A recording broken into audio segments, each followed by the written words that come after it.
بتبدأ الحكاية ببنت جميلة اسمها بيني، وكانت داخلة محل لبيع الحيوانات الأليفة، وبتعجب بكلب مميز لونه أبيض وكان بيلعب بجزرة، فبتقرر ساعتها تشتريه وسمته بولت. وبعد 5 سنين في يوم من الأيام باباها بيتصل بيها وبيقول لها إن عنده مشكلة في الشغل ومش هيعرف يرجع البيت، وبيعرفها برضه إن الكلب بولت هو اللي هيحميها دلوقتي لأنه عمل عليه تجارب كتير وخلاه يملك قوة خارقة. فبعدها بيني بتقرر تروح تنقذ باباها، وفعلا بتروح الشركة اللي شغال فيها وبتشوف من الإزاز راجل بيعذب باباها وبيخليه يحاول يعترف، لكن باباها مرضاش يقول له حاجة. فوقتها رئيس العصابة بيأمرهم إنهم يروحوا يجيبوا له بيني عشان يهدد باباها بيها ويخليه يعترف. وبعدها على طول بيني كانت بتحاول تهرب عشان محدش من العصابة يمسكها، ولما دخلت في حتة مقفولة ما كانتش عارفة تتصرف ازاي، وكان في عربية جاية بسرعة جدا ناحيتهم. فبولت وقتها بيتصرف وبيجري بسرعة على العربية وبيخبط فيها بدماغه وبيقلبها على ظهرها، وبعدها بولت بيمسك العربية بالسواق وخلاص كان هيرميهم في المية،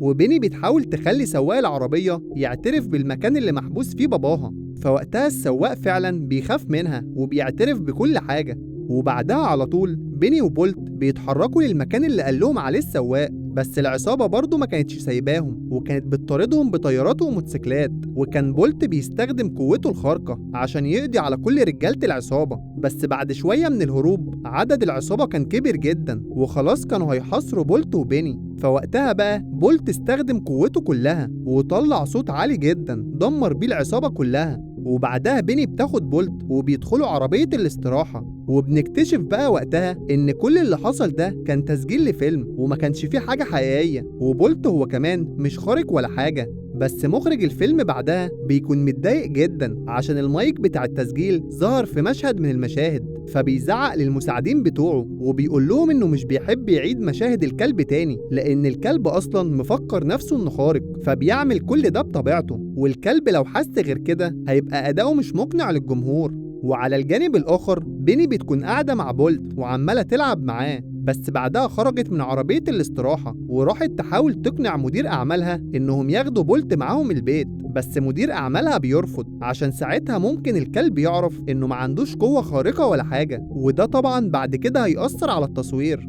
وفي اليوم اللي بعده بيرجعوا تاني لتصوير الفيلم، وفي آخر مشهد بيظهر راجل شرير وبيخطف بيني، والمخرج وقتها بيعرف المساعدين بتوعه إن دي هتبقى نهاية الفيلم وهيسيبها كده مفتوحة عشان ممكن يعمل جزء تاني. وبعدها طبعا لما خلصوا تصوير أخدوا الكلب وحبسوه في صندوق، بس بيني بتكون قلقانة جدا وعايزة ترجع بسرعة تعرف الكلب إنها بخير عشان الكلب لحد دلوقتي مقتنع إنها فعلا اتخطفت، لكن مدير أعمالها منعها لأنهم عايزين الكلب يفضل فاكر إن بيني مخطوفة. وبعدها لما بيروحوا يطلعوا بولت في أوضة الاستراحة بيهرب منهم بسرعة وبيروح يدور على صاحبته بيني، ووقت ما كان بيجري في مكان التصوير سمع صوت بيني وهي بتصرخ وبتطلب المساعدة، فوقتها بيجري وبيتحرك على الصوت وما بيكونش عارف إن الصوت ده طالع من صوت أوضة المونتاج. وبعدها بيجري على شباك والشباك ده بيكون مقفول فبيخبط فيه وبيفقد الوعي وبيقع في صندوق. وبعدها بيجي شخص بياخد الصناديق كلها اللي طبعا فيها بولت وبينقلهم للعربية،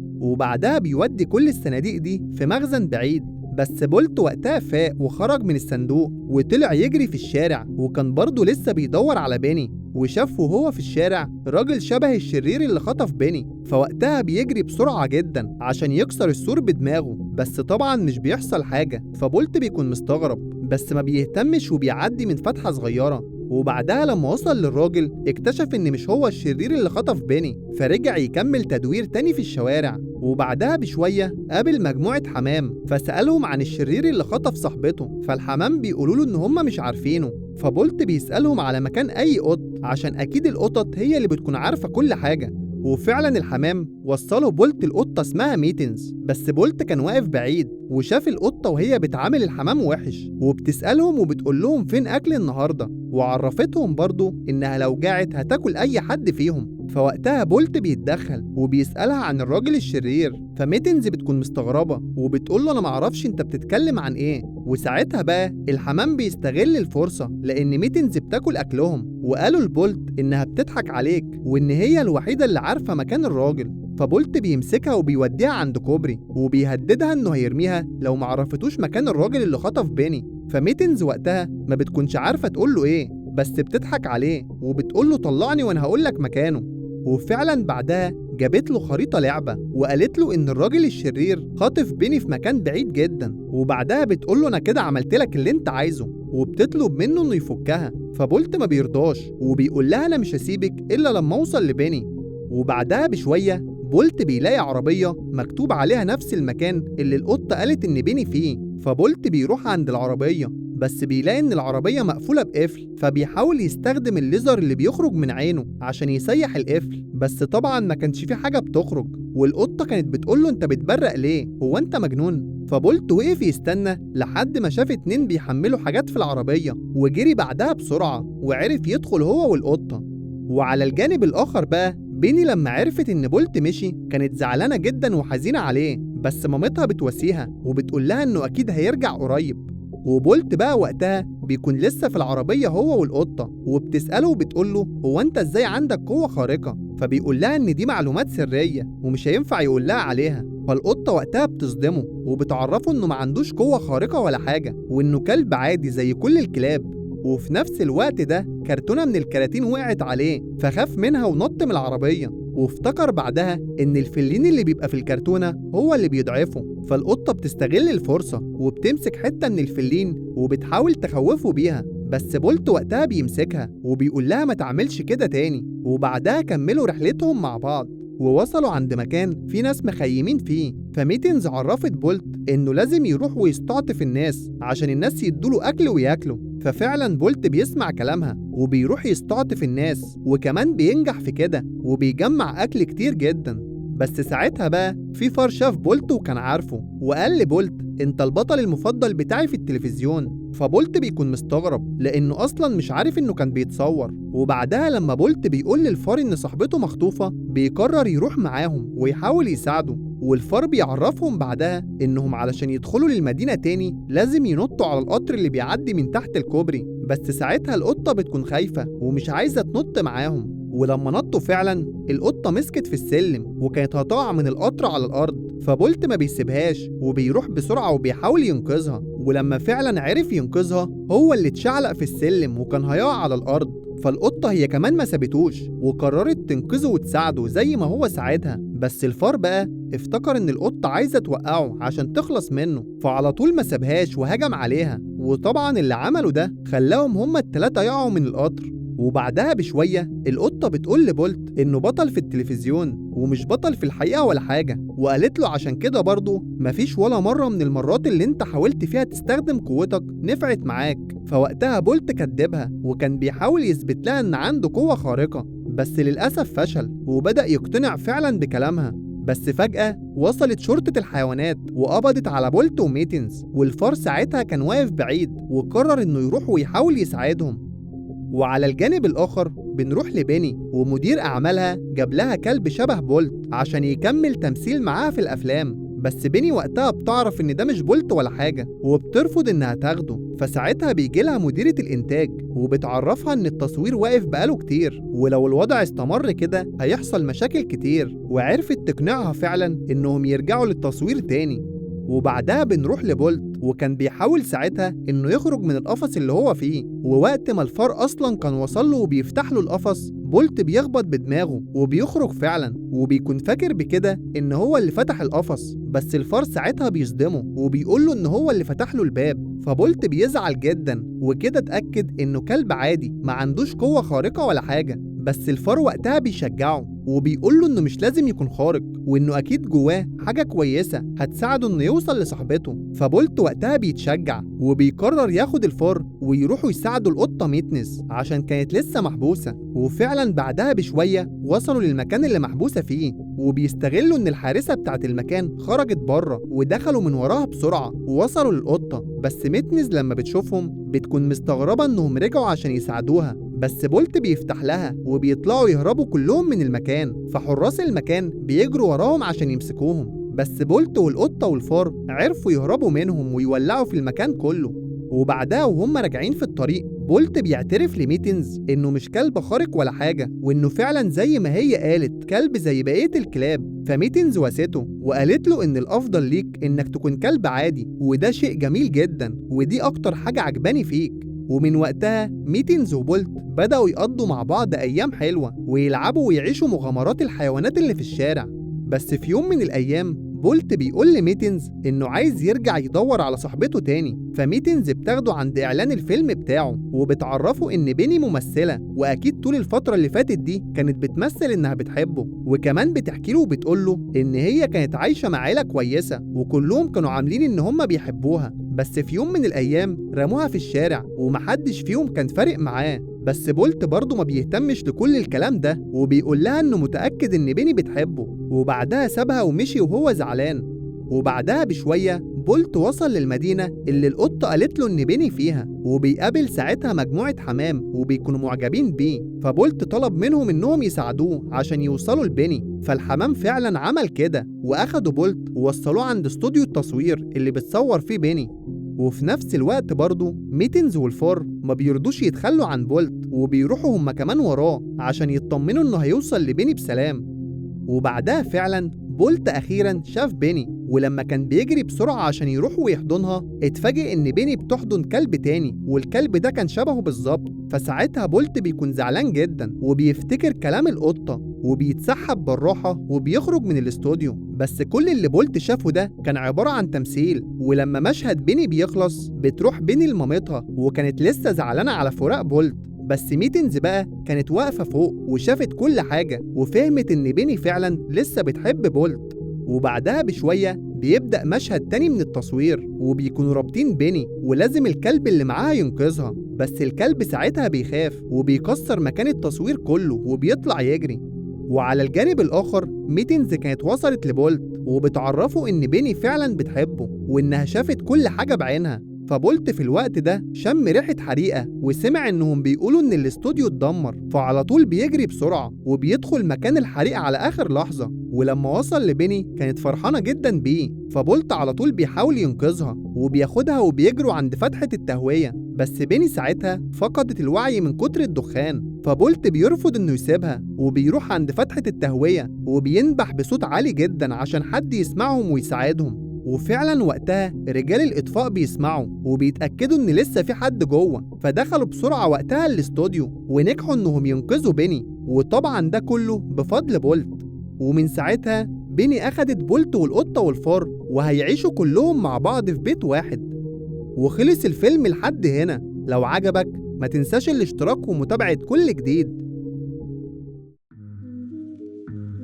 بتبدأ الحكاية ببنجر، كلب منقط وكان شقي جدا، وصاحب الكلب ده اسمه راجي وكان بيشتغل في صناعة الألعاب وبيعزف بيانو كويس جدا. وبنجر كان عامل قلق عشان كان عايز راجي ياخده ويخرجوا، وفعلا راجي عمل كده وأخد بنجر عشان يخرجوا مع بعض. بس بنجر وقتها بيكون بيدور على نصه التاني وبرضه بيدور لراجي على زوجة، لأن راجي رغم إن هو رومانسي وسنه كبير بس ما كانش بيفكر برضه في الجواز. وبعدها بيفضل بنجر يلف ويدور في كل حتة لحد ما أخيرا بيلاقي نصه التاني ليه ولراجي، وكانت بنت اسمها أنيسة والكلبة بتاعتها اسمها بهيرة. وبنجر حاول محاولات كتير عشان يقربهم من بعض، وفعلا أخيرا محاولات بنجر نجحت وراجي اتعرف على أنيسة وقرروا يتجوزوا. وفعلا راجي اتجوز أنيسة وبنجر اتجوز كلبتها بهيرة، وعدى عليهم 6 شهور وبنشوف بنجر وبهيرة عايشين وقتها حياة سعيدة في البيت.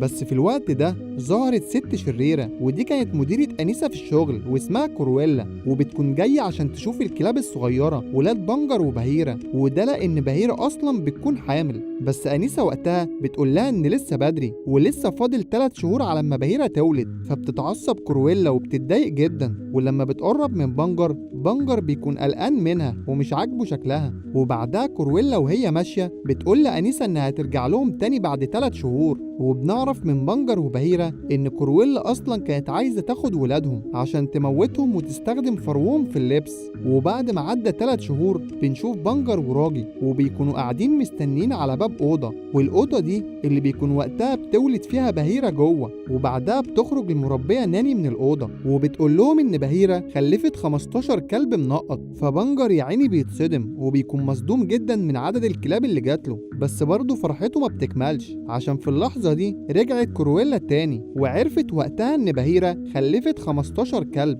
وبتبتدي كرويلا إنها تعرض السعر على أنيسة عشان تشتري ولاد بنجر وبهيرة، بس راجي على طول بيجيلهم وبيقول لهم إنه مش هيبيع أي كلب من ولاد بنجر. فبتتعصب كرويلا جدا من قرار راجي وبعدها بتهددهم وبتعلن عليهم الحرب.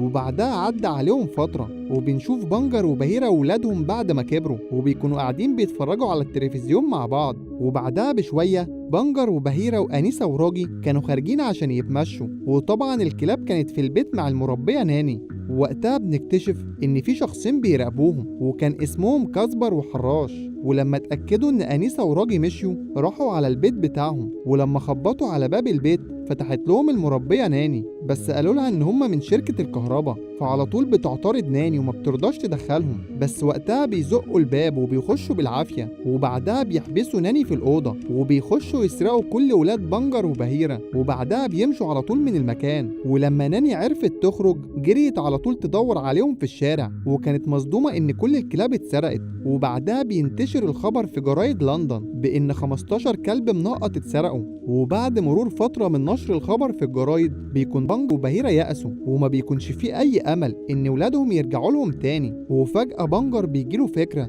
وبيقرر إن هو يخلي كل الكلاب اللي في المناطق اللي جنبيهم تساعده، وفعلا بيهوهو وبيسمع المدينة كلها وبينتشر الخبر بين حيوانات لندن كلها. وبرضه وقتها الزعيم والقبطان بيعرفوا الخبر وبيعرف إن في 15 كلب مفقودين من لندن. ووقتها فضلوا يدوروا كتير لحد ما شافوا دخان طالع من بيت قديم ومهجور، فبيروح القبطان والزعيم ناحية البيت ده عشان يشوفوا ايه سبب الدخان اللي بيطلع منه. وفعلا دخلوا جوه وكان شكهم في محله، بس لقوا جوه كلاب كتير جدا منقطة، مش ال15 كلب بتوع بنجر بس. وفعلا القبطان دخل عشان يشوف ايه اللي جوه وشكه كان في محله. وبعدها رجع القبطان تاني للزعيم عشان يبلغه باللي شافه وقال له ان كل الكلاب موجودة في البيت. فوقتها بيبعت القبطان تاني عشان يهرب الكلاب دي وبيبتدي فعلا يخرجهم واحد ورا التاني من فتحة صغيرة. ومن ناحية تانية الزعيم على طول راح عشان يبلغ بنجر وبهيرة ونشر الخبر في كل حتة. نرجع تاني للقبطان، كان خلاص خرج الكلاب الصغيرة من الفتحة، بس وقتها بيلاحظ الحرامية إن الكلاب مش موجودين وبيبتدوا يدوروا عليهم في كل حتة.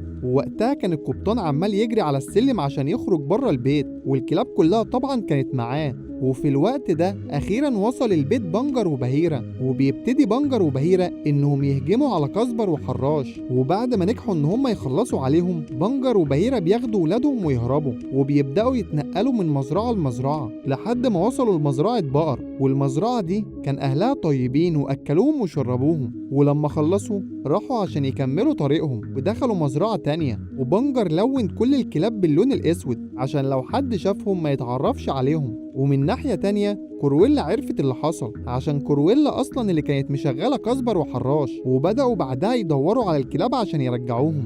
ومن ناحية تانية كان بيحاول بنجر على قد ما يقدر إنه يخفي آثار الكلاب الصغيرة، وبعدها قسم الكلاب لمجموعات وكان بينقلهم للعربية عشان ياخدهم ويروح لندن. وطبعا كاسبر وحراش كانوا شايفين الكلاب، بس علشان الكلاب كانت سودة فكانوا مفكرين إن مش هم دول الكلاب اللي بيدوروا عليهم. بس بنجر وهو بينقل آخر مجموعة كرويلا بتلاحظ كلب فيهم ما كانش لونه أسود، فوقتها بتعرف الخطة اللي عاملينها وندهت بسرعة على كاسبر وحراش عشان يجروا على العربية ويلحقوهم. وفعلا جريوا ورا العربية بتاعتهم وحاولت إن هي توقع العربية من فوق الجبل، ولكن كرويلا كانت غبية وهي اللي وقعت من فوق الجبل، بس الحادثة ما أثرتش فيها وقامت ورجعت تاني عشان تكمل. بس بعدها بشوية خبطت تاني في العصابة بتاعتها، والخبطة المرة دي كانت كبيرة ووقعوا كلهم في التلج. وبكده قدر بنجر وبهيرة إن هم يهربوا من كرويلا، وفعلا أخيرا وصلوا لندن. ومن ناحية تانية كان راجي وأنيسة في البيت وزعلانين جدا على كلابهم اللي فقدوها، بس وقتها بيخش عليهم بنجر وبيكون معاه ولاده والكلاب التانية، وراجي وأنيسة لما شافوهم فرحوا جدا. بس بعدها بشوية راجي بينصدم بعدد الكلاب اللي موجودة عنده في البيت، وبيقعد هو وناني وأنيسة يعدوا في الكلاب، وبيطلع عددهم أخيرا 101 كلب. بس راجي وقتها بيقرر إنه يحتفظ بالكلاب كلها، وهينقله في بيت أكبر من ده عشان ياخد الكلاب كلها. وبعدها بينتشر الخبر في كل الجرايد عن كرويلا، والشرطة بتمسكها عشان كرويلا كانت خطيرة وبتستخدم جلد الحيوانات في اللبس. وبكده راجي وأنيسة هيعيشوا مع 101 كلب في سلام. وخلص الفيلم لحد هنا. لو عجبك ما تنساش الاشتراك ومتابعة كل جديد. بتبدأ الحكاية بكلب اسمه بادي، وبيكون صاحبه واقف مستنيه على الكوبري علشان الكلب ده هيطلع للفضاء دلوقتي، وصاحبه بيديله أكل وحاجات هتساعده هناك. وبيبقى الكلب ساعتها مبسوط جدا بالبدلة اللي هو لابسها. لكن أول لما الصاروخ بيشتغل بادي بيخاف وبيرجع يجري بسرعة على البيت بتاعه، بس صاحبه بيروح له وبيبدأ يشجعه وبيخليه يروح يركب الصاروخ. وفعلا بعدها أثناء الرحلة بادي كان طول الوقت عينيه على الساعة عشان كان نفسه الرحلة دي تنتهي بسرعة. وبعدها لما بيطلع للفضاء بيقول لصاحبه انه شايف نجوم وكواكب كتير، لكن فجأة بيحصل عطل في الصاروخ وبيبدأ يطلع شرارة. وبادي ساعتها ما بيكونش عارف يعمل ايه ولا يتصرف ازاي، والصاروخ بيبوظ خالص وبيقع وبادي بيغمى عليه. وبعدها بشوية بادي بيصحى وبيلاقي نفسه في صندوق زبالة، فبيقلع الشنطة بتاعته وبيطلع من الصندوق ده، بس بيلاقي نفسه في قلب مدينة وما كانش يعرف ايه اللي جابه هنا اصلا. وبعدها لما بص في الساعة عرف ان بقاله 50 سنة في رحلة الفضاء دي. ولما جه يقرب على واحد من البشر رمى عليه شنطته، وكان بيتصل بواحد من الشرطة. وبادي بيكتشف وقتها ان البشر خلاص ما بقوش بيحبوا الحيوانات، فبادي بيفضل مستخبي لحد لما بيلاقي عربية شرطة، فبيطلع يجري وراها عشان حد يفهمه ويساعده. ولكن لما العربية بتقف بادي بيطلع عشان يبص جواها وبيلاقيهم قابضين على كلب، والكلب ده كان عمال يطلب من بادي ان هو يساعده. ولكن بادي ساعتها ما كانش عارف يفتح القفص اصلا. وبعدها بثواني بينزل الضابط اللي كان قابض على الكلب وبياخده وبيدخله للسجن. وبادي كان واقف وشايف كل حاجة ومرعوب من اللي بيحصل، بس ظهر وراه قط غريب اسمه تيربو وبيضرب حبل على بادي وبيربطه وبياخده معاه للبيت. وبعدها القط ده بيروح يرتاح شوية وبيكون عنده في البيت روبوتات وحاجات مطورة جدا. وساعتها بقى بادي كان عمال ينادي عليه علشان يفكه ويطلعه من القفص. وبعد ما تيربو فكه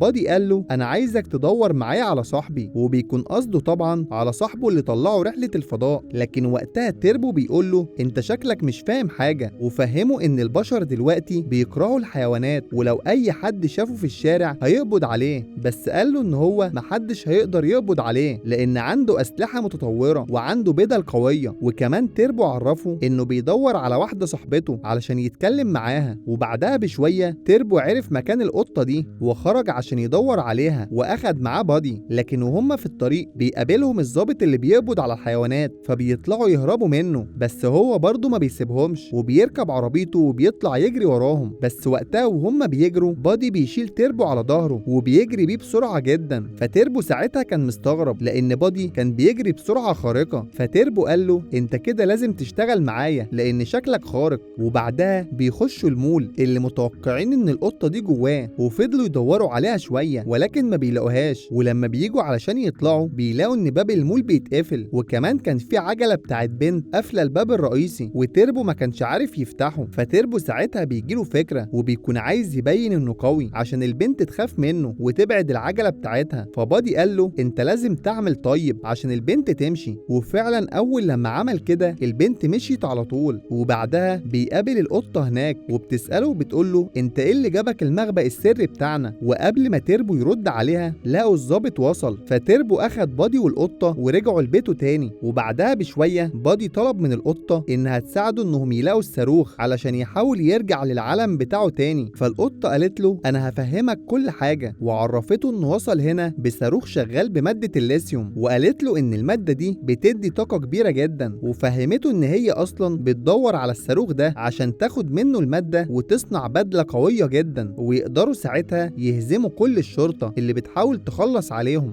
وبعدها بشوية بيدخل عليهم قط تاني، والقط ده بيكون عالم وهو اللي هيبقى مسؤول عن صناعة البدلة، وراح لبادي وقال له انا هساعدك وهفهمك كل حاجة اكتر، وبيعرفه ان الشرطة لقت الصاروخ واخدته معاها لاسم الشرطة. فتربو وقتها بيقول لهم ان هو اللي هيدخل الاسم وهيجيب الصاروخ ويطلع، وفعلا بياخد اسلحته وبيروح لهناك وبيعطل الكاميرات وبيروح عند اوضة وبيكون متأكد ان الاوضة دي هي اللي فيها الصاروخ. بس لما بيدخل جوه بيلاقي الكلب اللي اتقبض عليه. فتربو ساعتها كان عايز يخدره عشان ما يعملش صوت، لكن المسدس بتاعه كان بايظ وما كانش بيضرب المخدر. وفي نفس الوقت ده الضابط كان موجود وسمع صوت وراح عشان يشوف ايه اللي بيحصل. واول لما دخل الاوضه ما لقاش حد، وده لان تربو كان متعلق في السقف والحبل اللي كان متعلق بيه كان خلاص هيتقطع. لكن على اخر لحظه بادي بيوصل له وبيلحق تربو، وبعدها بيبداوا يتحركوا هما الاتنين في الاسم لحد ما بيوصلوا اخيرا لمكان الصاروخ. لكن وهما ماشيين تربو بيقع والمسدس بتاعه بيضرب شبكه على الكلب بادي. فراجل الشرطه بيجي وبيمسكهم بكل سهوله وبيحطهم في قفاص. وبعدها وهم في الطريق للسجن بتوصل لهم القطه كاسي وبتقول لهم انها ركبت قنبله في العربيه عشان العربيه تتقلب ويهربوا منها. وفعلا بعد شويه العربيه اتقلبت وكلهم بيقعوا منها. لكن بعدها الكلب بادي بيشوف بنت الضابط جوه العربيه فراح لها بسرعه وكان عايز يخرجها، والعربيه خلاص كانت هتقع من على المنحدر. بس تربو وبادي كانوا بيحاولوا يخرجوها بسرعه لكن للاسف ما قدروش والعربيه وقعت. بس المفاجاه بقى قبل ما العربيه تلمس الارض بادي قدر ينزل تحتيها وكمان قدر يشيلها. فتربو بيتفاجئ وبيكتشف ان بادي عنده قوه خارقه، وبادي نفسه ما كانش يعرف الكلام ده. لكن في نفس الوقت في كاميرا بتكون صورت كل اللي حصل، وبادي بيتفضح في الاخبار كلها. ولما بيرجعوا البيت تربو بادي كان عمال يقول ان كل الناس شافوه في التلفزيون، يعني كده اكيد صاحبه كمان هيكون شافه وهيحاول يدور عليه عشان يلاقيه. وبعدها بشويه العالم بيخرج الماده من الصاروخ وقال ان الماده دي هي السبب في القوه الخارقه اللي عند بادي، وقال برضه ان اكيد صاحبه كان عارف الكلام ده. والعالم برضه قال لهم انه ما يعرفش لحد دلوقتي الشرطه كانت عايزه تعمل ايه بالصاروخ ده وكانوا عايزين يستخدموا الماده دي في ايه. فكاسي وقتها قالت لتربو يحرس هو الصاروخ لحد ما هي تروح اسم الشرطه وتعرف هم كانوا عايزين يعملوا بالصاروخ ايه. وعلى الجانب الاخر بادي بيكون راح يدور على صاحبه، بس لما بيرجع لبيت تربو بيلاقي ان الشرطه خدت الصاروخ تاني. فبيروح وبيلاقي تربو نايم والشرطه اخدت الصاروخ وهو مش واخد باله. فتربو بيقول له ادم اخدوا الصاروخ يبقى اكيد كمان اخدوا كاسي. وبيروحوا بسرعه ياخدوا عربيه تربو وبيتحركوا ورا عربيه الشرطه وبيقربوا للعربيه وبيضربوا عليها حبل، لكن الحبل بيجي في الصاروخ والصاروخ بيقع. فبادي بيقول له يلا نرجع احنا خلاص كده خدنا الصاروخ. بس تربو بيقول له لا احنا لازم نكمل عشان اكيد كاسي معاهم في العربيه. وبيفضلوا هما الاتنين يتخانقوا لحد ما بيعملوا حادثه. وبعدها بادي بيرجع بسرعه للصاروخ، لكن اول ما بيفتحوها بيكتشفوا ان ده فخ والشرطه كانت عامله كده عشان تبعدهم عن المخبأ ويقدروا ياخدوا الصاروخ براحتهم. وفعلا بعدها لما رجعوا لقوا كل حاجه مسروقه من المخبأ. وكاسي بعدها بتجيلهم وبتقول لهم ان دلوقتي الشرطي معاه كل حاجه واحنا كده ما استفدناش اي حاجه. فساعتها تربو بيقول لبادي احنا لازم نروح ونرجع الصاروخ تاني. وبالليل وصلوا لمكان الصاروخ وكانوا عمالين يتسحبوا عشان محدش يسمعهم. ولكن ساعتها بيطلع عليهم الكلب اللي كان مقبوض عليه وبيربطهم هما الاتنين بحبل. والمفاجأة بقى طلع اللي عامل كل ده هو العالم، وبكده خانهم عشان كان عايز ياخد المادة لوحده. وساعتها بقى العالم بيقول لبادي هو انت مش فاكرني؟ وبدأ يفكروا انه كان معاه في برنامج الفضاء وقال له انه هو اللي كان يستحق يطلع الفضاء، بس بادي اخد منه المهمة دي وبقى بطل خارق. بس وقتها وهم بيتكلموا الضابط بيدخل عليهم، فالعالم بيقوم مشغل أشعة حمراء والأشعة بتضرب الضابط. والغريب بقى ان الضابط بيبدأ يتحول وبيعمل حركات شبه الكلاب. والعالم بيقول لهم انه بعد ما يخلص الجهاز ده هيجمع كل البلد في مكان ويضربهم بالجهاز ده ويخليهم كلهم زي الكلاب عنده. بس الكلب بادي قال له صاحبي مش هيسيبك تعمل اللي انت بتقوله ده. فالعالم قال له هو انت كل ده ما فهمتش؟ صاحبك هو اللي اخترع مادة الليثيوم وكان عارف انها مادة خطيرة جدا، ويوم الاختبار اختار كلب ما بيفهمش زيك عشان يطلعه للفضاء ويضحي بيه. وبعدها لما العالم بيمشي بيجي الروبوت بتاع تربو وبيفكهم هما الاتنين، بس الكلب مساعد العالم بيقدر يضرب الروبوت ويبوظه. وبعد شوية العالم اخد الضابط اللي اتحول وبقى شبه الكلاب ووقفه في وسط المدينة عشان كل الناس تتفرج عليه عليه وعلى اللي بيعمله، وطبعا كان بيعمل كده عشان يجمع أكبر عدد ممكن وبعدها يضربهم بالسلاح.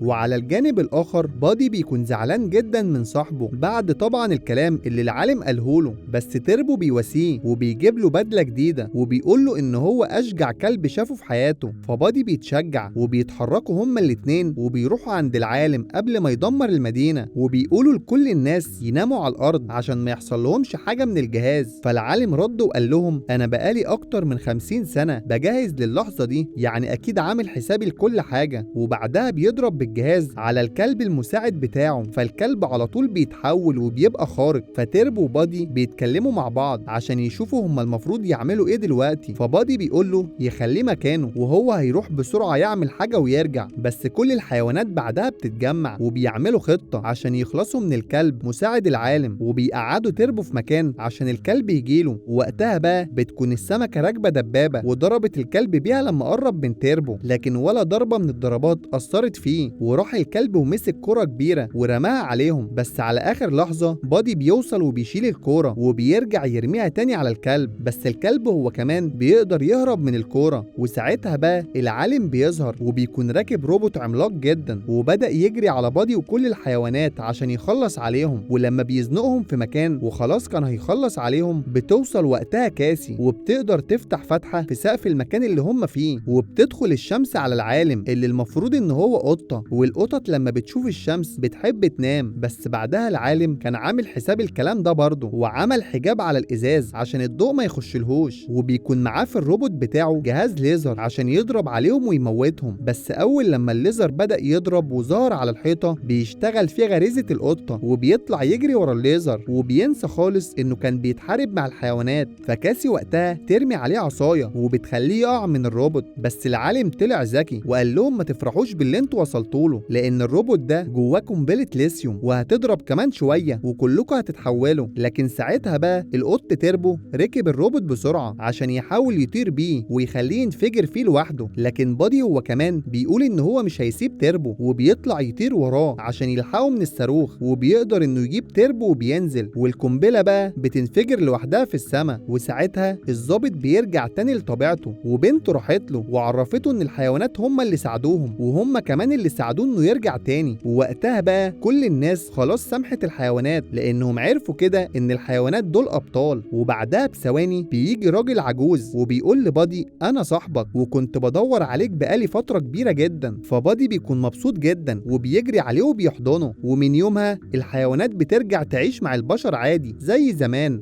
وخلص الفيلم لحد هنا. لو عجبك ما تنساش الاشتراك ومتابعة كل جديد. بتبدأ الحكاية بكلب اسمه مارمادوك وكان محبوس في اوضته بسبب انه كلب شقي، وده كان يوم عيد ميلاد الولد الصغير بيني، وراح يطلب من باباه انه يخرج الكلب علشان يحضر عيد الميلاد، بس باباه بيرفض وبيقول لمامته ان احنا المفروض نودي الكلب لمدرسة الطاعة. ومارمادوك كان واقف وسامع كل ده وشايف ان مش من حق فيل انه يغضب من افعاله بالشكل ده، وبيقول ما هو طبيعي ان الكلاب كلها بتجري ورا القطط وكمان مفيش كلب بيقدر يقاوم العظم. وبعدها بينام الكلب وبيحلم انه بياكل لحمة، بس بعدها بيصحى على نحلة قدامه وفضلت تلف حواليه لدرجة انه نط وراها من الشباك، وبعدها وقع في البسين والعيد ميلاد كله باظ. ووقتها سوزي صورت كل اللي عمله مارمادوك ونشرته على النت، وبيعرفوا ان الفيديو انتشر والناس كلها شافت اللي حصل لدرجة ان الفيديو اتذاع على التلفزيون، ووصفوا مارمادوك انه كلب مشاكس وصعب السيطرة عليه حتى من اكبر مدربين الكلاب العالميين زي جي هيلتون. ووقتها جي كان بيتفرج على التلفزيون وشاف اللي عمله الكلب، فقرر انه يكون تحدي بالنسبة له ويدربه، وكمان كان ناوي يدخل بيه المسابقة العالمية للكلاب. وفي اليوم اللي بعده بيروح جي لبيت فيل وبيقول لهم ان هو عايز يدرب الكلب ويدخل بيه المسابقة. ففي الاول هم رفضوا، بس لما عرفوا قيمة الجايزة بتاعت المسابقة فيل وافق على طول من غير اي تردد. وفي اليوم اللي بعده بيبدأ جاي في تدريب مارمادوك، وأول حاجة عملها إنه أخد البطاقة التعريفية بتاعته وقال له أنت دلوقتي مجرد كلب عادي، ولو اتعلم وبقى مطيع وقتها يستاهل إنه يبقى معاه رخصة وعنده سلسلة باسمه. وفعلا بدأوا يتدربوا وكانوا بيتدربوا كل يوم، بس مرمدوك ما كانش فيه أمل منه. ومع الأيام والتدريب الكتير مرمدوك اتغير خالص وبقى بيصحى بدري وحتى بيسبق جي على التمرين، وعدى من كل التدريبات ونجح فيها. ووقتها جاي قرر ان هو يرجع له السلسلة بتاعته، وعرفه ان هم هيسابقوا بكرة في اول مسابقة ليهم مع الكلاب.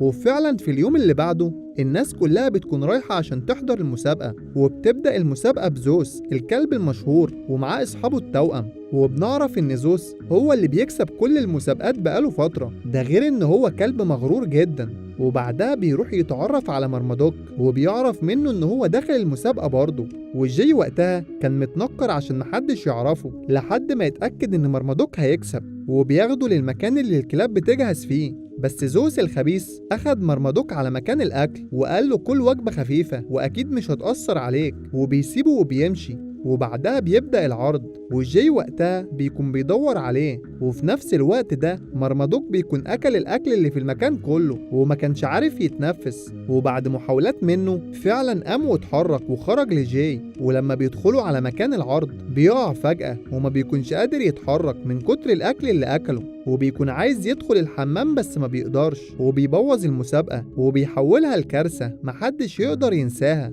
وبعدها جاي كان متضايق منه جدا وشايف انه كلب محدش يقدر يسيطر عليه. وبعدها بيركب مرمدوك مع عيلته في العربية وبيكونوا زعلانين هما كمان من اللي حصل. وحتى باربو وبيلي أصحابهم في المدرسة بقوا بيتريقوا عليهم وعلقوا صور الكلب بتاعهم في كل حتة. ومرمدوك كان متضايق وشايف إن بغبائه بوظ حياة عيلته اللي استحملوه كتير. وبيلي وبارب بيكونوا قاعدين متضايقين من اللي حصل لهم بسبب الكلب. وفيل هو كمان بيشوف الفاتورة اللي جاي بعتها له بمصاريف تدريب الكلب، ومرمدوك بيسمعهم وهم بيلوموه وبيقولوا إن كل اللي حصل ده بسببه. فبيقرر وقتها يسيبهم ويمشي. بس وهو ماشي في الطريق شاف القط بتاع العيلة واقف في نص الطريق والعربيات كانت حواليه وهتخبطه. فوقتها مرمدوك جري بسرعة وأنقذه في آخر لحظة. وبعدها سأله وقال له هو أنت ليه كنت واقف كده؟ فالقط قال له أنا عارف إنك كنت هتنقذني ومش هتسيبني. وكان كل هدفه إنه يثبت له إن هو قوي وشجاع وإن في بطل جواه بس عايز شوية تدريب.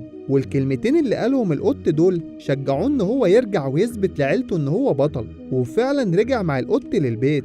وفي اليوم اللي بعده راح لبيت جاي عشان يقنعه إن هم يكملوا تدريب. فوقتها جاي بيقول له إن البطل بيعرف يعمل المستحيل ويحوله لممكن، لكن باللي هو عمله أثبت إن هو كلب ومستحيل يبقى بطل. فمرمدوك اتضايق من كلام جاي، وفي نفس الوقت الكلام شجعه إنه يعمل المستحيل علشان يثبت لجاي إن هو بطل. وعلشان كده مرمدوك لف العالم كله وعدى سور الصين العظيم وطلع كمان فوق الأهرامات في مصر ونزل المحيط وعمع القروش وأخباره بقت في كل حتة. وبيقولوا عليه في التلفزيون إنه الكلب اللي عمل المستحيل. ولما جاي بيتفرج على التلفزيون وبيشوفه ما كانش مصدق إن مرمدوك بقى بطل كده. وفي نفس الوقت لقى مرمدوك جايله البيت والناس كلها كانت بتشجعه، بس جاي برضه بيرفض إن هو يدربه. بس بيجيله بيلي وبيقوله إن هو فاشل لأنه وعد مرمدوك إنه يخليه بطل عالمي وما قدرش. فوقتها جاي بيوافق إنه يدربه تاني ويتحدى نفسه ويثبت إن هو أحسن مدرب في العالم.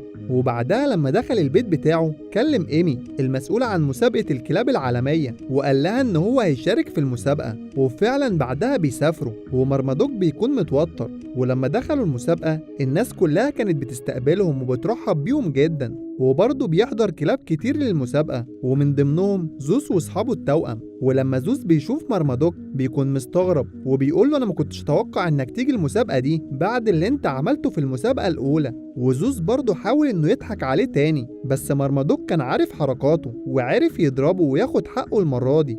وبعدها لما بدأت المسابقة الكلاب كلها بتدخل وبيكون معاهم مرمدوك، وبتبدأ الاختبارات باختبار الطاعة. ومرمدوك برضه بيكون قلقان جدا من الاختبار ده لأنه ما كانش بيعرف يقاوم الأكل لحد ما كلب حكيم جاله وقال له لو تخيلت إن أنت الأكل بكده مش هتعرف تقرب له. وبعدها لما مرمدوك دخل المسابقة بيتخيل نفسه هو الأكل زي ما الكلب الحكيم قاله، وكده بيكون نجح في الاختبار الأول. وجي وقت الاختبار التاني اللي كان لازم يعدي فيه مسار العوائق، بس بيجي زوس وبيحط له مادة بتزحلق على الأرض وخلاه بيتزحلق ومش عارف يمشي. بس مرمدوك فضل يحاول وقدر بصعوبة إن هو يعدي المسار ويكسب، بس ما بيقدرش يقف وفضل يتزحلق ووقع كل الرفوف على جاي. وبعدها بينقلوا جاي للمستشفى. وبكده مرمادوك مش هيقدر يكمل المسابقة لأنه دلوقتي من غير مدرب. بس في الوقت ده عيلته ما استسلمتش واتفقوا إن هم لازم يخلوه يثبت إن هو بطل، وعشان كده قرروا إن هم يكونوا فريق ويبقوا هم المدربين بتوعه ويكملوا المسابقة مكان جاي.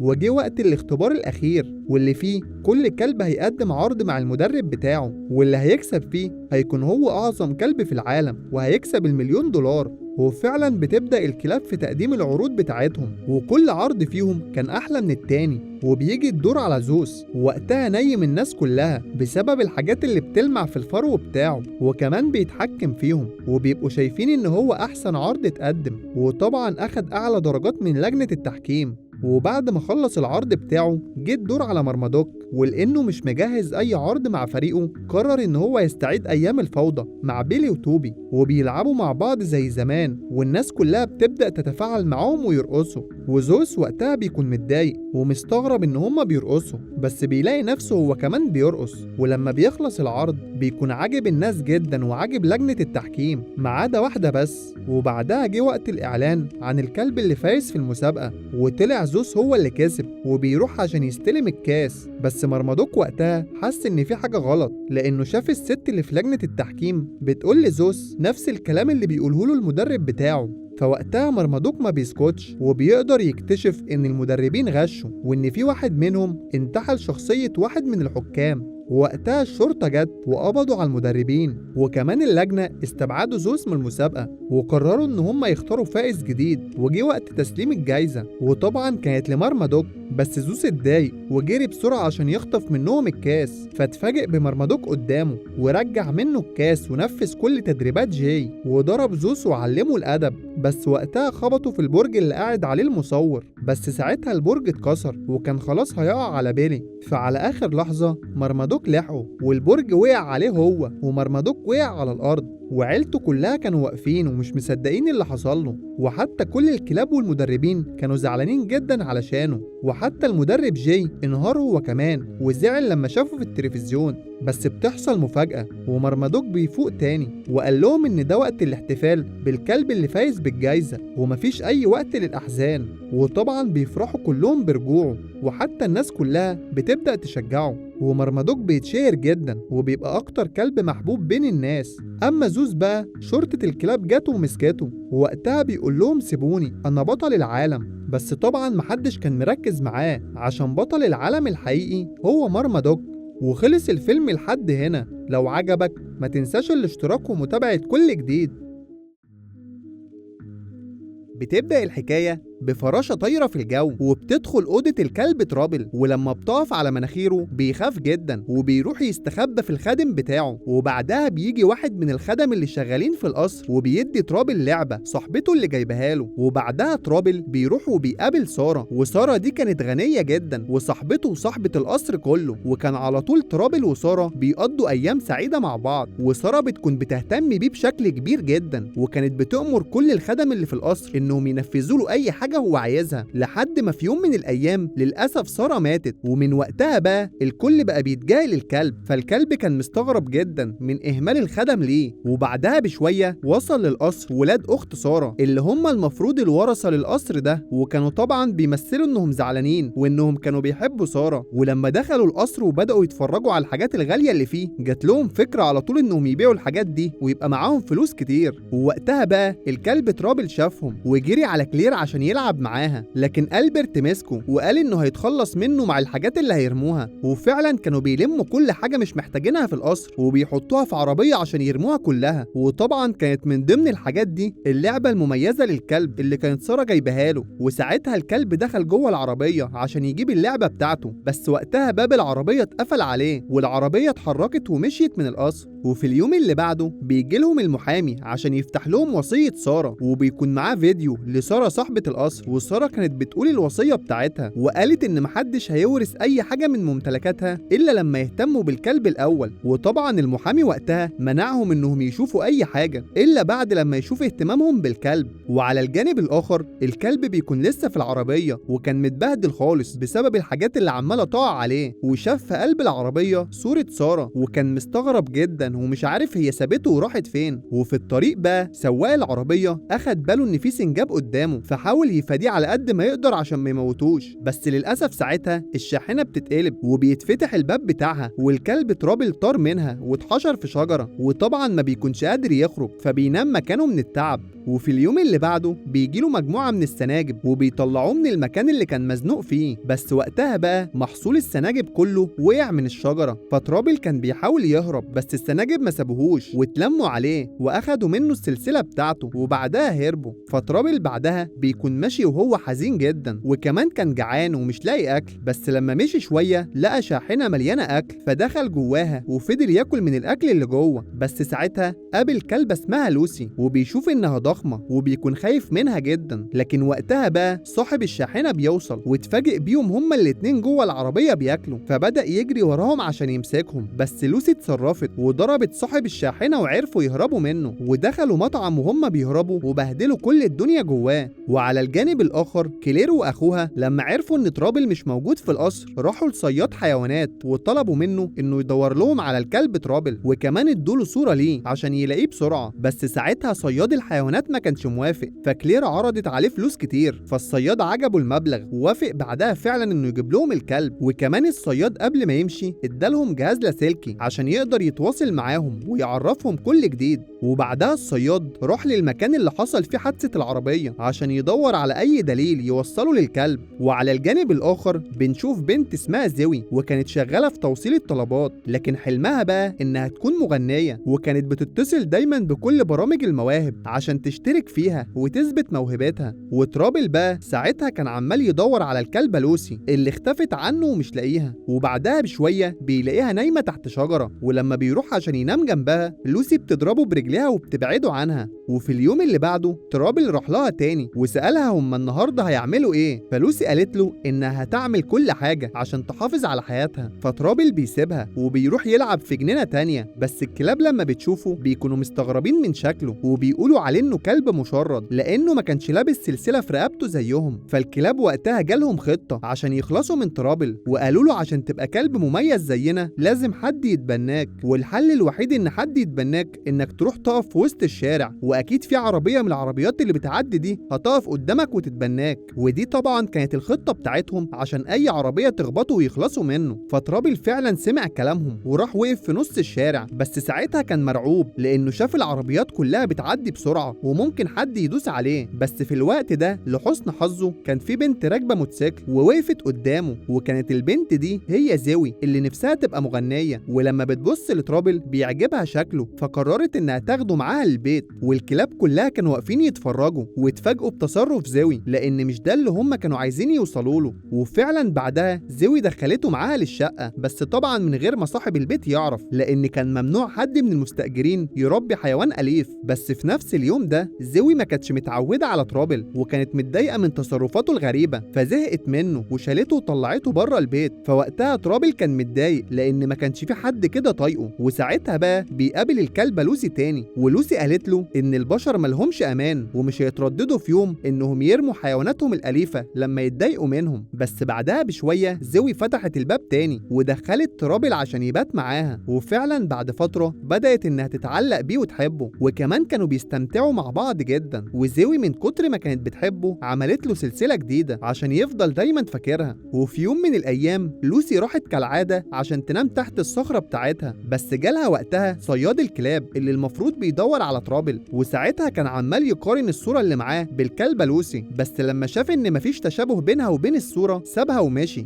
وعلى الجانب الاخر ترابل بيكون قاعد مع زوي في البيت وما كانش عارف ينام لانه كان خايف من صوت الرعد، فوقتها بقى زوي اخدته في حضنها ونامت. وفي اليوم اللي بعده زوي اخدت ترابل علشان يتفسحوا وودته للجنينة عشان يلعب مع الكلاب التانية، بس الكلاب ساعتها برضه ما كانوش طايقينه. وفي نفس الوقت ده كمان السناجب هم كمان رجعوا عشان يضايقوا ترابل، بس الغريب بقى ان الكلاب ما سابوهوش ووقفوا معاه يدافعوا عنه. وكمان في نفس الوقت للأسف صياد الحيوانات وصل وشاف أخيرا ترابل، واستغل إن في الوقت ده زوي ما كانتش شايفاه، فخطف ترابل وهرب. والكلاب كلها لما شافوه طلعوا يجروا ورا العربية بتاعته، بس للأسف ساعتها محدش فيهم لحقه. وبعدها بشوية الصياد وقف عشان يتأكد من الكلب اللي معاه، بس لما طلعه من الكيس اكتشف إنه خطف سنجاب بالغلط. فوقتها بقى الصياد قرر يعمل صفقة مع زعيم السناجب، وقال له إنه هيديله أكل كتير جدا مقابل إنهم يجيبوا له الكلب ترابل. فطبعا السناجب بتوافق. وفي اليوم اللي بعده زوي بتسيب ترابل في البيت وبتمشي عشان تروح شغلها. وبعدها بشوية السناجب دخلوا بيت زوي وبدأوا يخربوا كل حاجة ويوقعوا الحاجات على الأرض. وترابل ساعتها كان بيحاول إن هو يوقفهم، بس للأسف السناجب ما مشيوش إلا لما بوظوا كل حاجة. وبعدها بشوية زوي رجعت، وزي ما ترابل توقع زوي افتكرت إن ترابل هو اللي بهدل كل حاجة وكمان كسر لها الجيتار بتاعها. ومش بس كده، ده صاحب البيت كمان دخل شقة زوي، ولما شاف الشقة متبهدلة وكمان لقاها مربية كلب قرر ساعتها يطردها من البيت. وكمان شرطة الكلاب جت وقبضت على كل الكلاب المتسولة، وطبعا كان منهم ترابل ولوسي.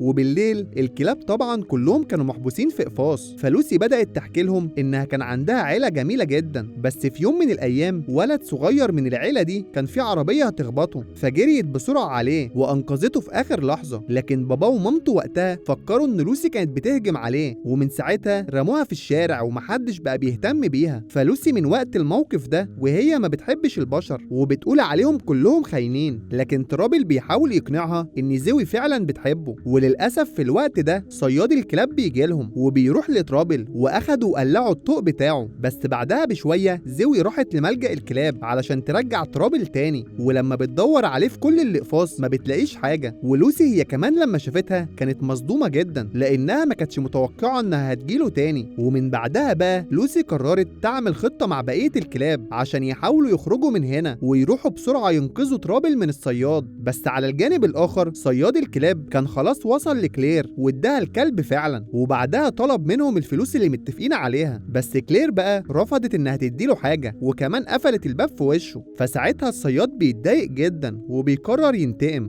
وعلى الجانب الآخر في ست راحت ملجأ الكلاب وكانت رايحة عشان تتبنى كلب منهم، بس لما قربت من لوسي قررت إنها تخوفها علشان تخبط في المفتاح اللي بيفتح البيبان. وفعلا ده اللي حصل بالظبط، وكل الكلاب قدرت تهرب من الأقفاص بتاعتها. وكمان في نفس الوقت ده زوي كانت ماسكة صورة ترابل وعمالة تسأل كل سكان المدينة عنه. وترابل بقى لما رجع القصر كل الخدم رجعوا يهتموا بيه تاني، بس ترابل ما كانش عاجبه وما كانش عايز الاهتمام ده، وكل اللي كان عايزه إنه يرجع لزوي تاني. وعلى الجانب الآخر زوي كانت خلاص يأست، بس لقت قدامها الكلبة لوسي وكمان ادت لها الطوق اللي كان في رقبة ترابل. فزوي كده بتعرف إن لوسي عارفة مكان ترابل وبتاخد الموتوسيكل بتاعها وبتروح وراها عشان يحاولوا ينقذوه. وبعدها بشوية لما وصلوا للقصر الخادم فتح لهم الباب، فزوي ورت له صورة ترابل، والخادم طبعا لما شافها عرفه على طول. وعلى الجانب الآخر الصياد هو كمان بيكون قاعد مع السناجب وبيعملوا خطة مع بعض عشان يدخلوا القصر ويخطفوا ترابل تاني. وساعتها بقى المحامي بيكون جه، وكلير واخوها طبعا كان معاهم الكلب، وفهموا المحامي انهم خلاص بقوا بيحبوه وبيهتموا بيه. فوقتها المحامي اقتنع وخلاص كان هيديهم كل الاملاك، لكن الخادم بيدخل عليهم في اخر لحظة وبيكون معاه زوي. فطبعا ترابل لما شاف زوي جري على طول وحضنها. ووقتها الخادم قال للمحامي ان زوي هي اللي اهتمت بالكلب وربته، وكمان هي اللي كانت بتراعيه طول الفترة اللي فاتت دي. وساعتها بقى الصياد هو كمان بيدخل وبيعترف قدام المحامي ان الكلب ده كان ضايع وهو اللي لقاه. فوقتها المحامي اقتنع ان كلير واخوها ما يستحقوش اي حاجه من الميراث. وكمان ساعتها دخلت السناجب والكلاب وحصلت فوضى في المكان كله. ولوسي في نفس الوقت ده راحت لترابل وقالت له انها مستغربه جدا من حب زوي ليه، لان لوسي زي ما قلنا كانت مفكره ان كل البشر خاينين. وبعدها بشويه لما الدنيا هديت المحامي خير الكلب يعيش مع كلير واخوها ولا يعيش مع زوي. فطبعا الكلب على طول راح واختار زوي، وبكده كلير واخوها اتحرموا من الميراث للابد. وزوي بقى حققت حلمها وبقت بتعمل حفلات وبتغني فيها. وطبعا ترابل بقى مبسوط جدا وبقى ليه صحاب كتير. وخلص الفيلم لحد هنا. لو عجبك ما تنساش الاشتراك ومتابعة كل جديد. بتبدأ الحكاية بالكلب أوزي، وكان عايش في بيت عيلة مارتينيز، والأب والأم كانوا شغالين رسامين وكان معاهم بنتهم الصغيرة دي. والصبح لما طلع أوزي بيخرج بره البيت عشان يعمل حمام، وبيشوف صاحبته القطة مادي وبيصبح عليها. وكمان كان في الكلب تكس اللي كان بيشتكي إن أصحابه مركبين له الطوق ده علشان ما يعرفش يهرش في جسمه. وبنرجع بعدها تاني لأوزي اللي كانت عيشته رايقة جدا في بيت عيلة مارتينيز، أكل وشرب ولعب وضحك، وكان مقضيها على الآخر. وكمان البنوتة الصغيرة كانت على طول بتطلعه للحديقة وبتلعبوا بالطبق الطاير، بس وهما بيلعبوا الطبق بيطير وبيخبط في بيت جيرانهم وبيبهدل الدنيا على الآخر. وساعتها بيضطر أبو البنت إن هو يدفع لجاره تمن الحاجات اللي بنته والكلب بوظوها. وبعدها بيعاقب بنته إن هي ما تخرجش من البيت، بس هي برضه ما بتسمعش الكلام وبتخرج هي وأوزي عشان تروح تجيب ورد وتصالح بيه مامتها. بس بعدها بيرجعوا لهم البيت بمصيبة تانية، وغالبا كده كانت البنت هتتسبب إن هي تشل أهلها قريب. وفي اليوم اللي بعده بيجي رسالة لباباها إن هم هيبعتوا لي اليابان هو ومامتها في شغل، وإن المجلة بتاعتهم هتدخل مسابقة هناك. وكان واضح إن هم مستنيين الموضوع ده لأن فرحتهم بيه كانت كبيرة جدا وقعدوا يحتفلوا. بس بتظهر مشكلة ليهم، وده لأن السفارة بتعرفهم إن مش هينفع يسافروا والكلب معاهم. فوقتها بيعمل الأب قايمة بكل معارفه وبدأ يكلمهم واحد واحد ويحاول يقعد الكلب عندهم الفترة دي، بس ما بيلاقيش ولا واحد فيهم ظروفه بتسمح إنه ياخد الكلب عنده. وساعتها بيجي الحل قدامه لما بيشوف إعلان في التلفزيون عبارة عن أوتيل للكلاب اسمه بلو كريك. وأول لما الكلب عرف إن هم عايزين يسيبوه يسافروا طلع يجري عشان يهرب من البيت، عشان طبعا ما كانش موافق إنه يروح هناك.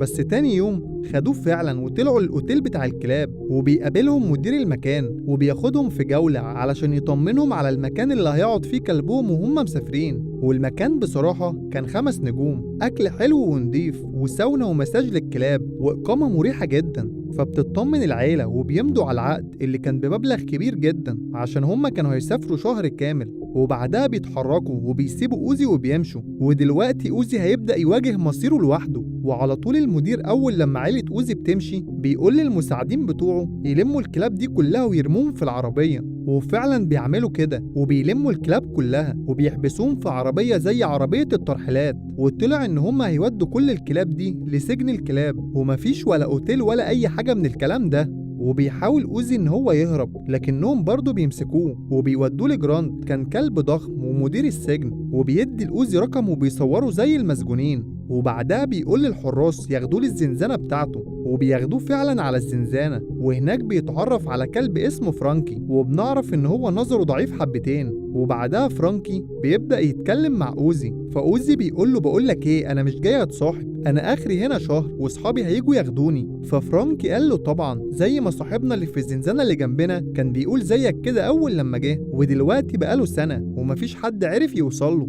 وبعدها تاني يوم بيصحوا في ميعاد الصحيان، وبيجي الكلاب الحراس علشان يتمموا عليهم. وبياخد رئيس الحرس أوزي بعدها علشان يعرفه على شغلانته في السجن، وبيتعين فعلا وبيبدأ الشغل بتاعه. بس طبعا أوزي كالعادة كان بيبوظ الدنيا كلها، وبياخدوه الحراس بعدها عشان يعاقبوه في الغسالة. وبيجي بعدها وقت الأكل اللي كان طبعا أكل مقرف، وأوزي ما كانش متعود على كده، وكمان محدش كان راضي يخليه يقعد جنبه لحد ما تشستر الكلب جارهم اللي في الزنزانة بيوافق وبيقعدوا جنبه. وكمان تشستر بياخده معاه يشتغل، وده كان مسؤول عن توزيع الكتب في السجن.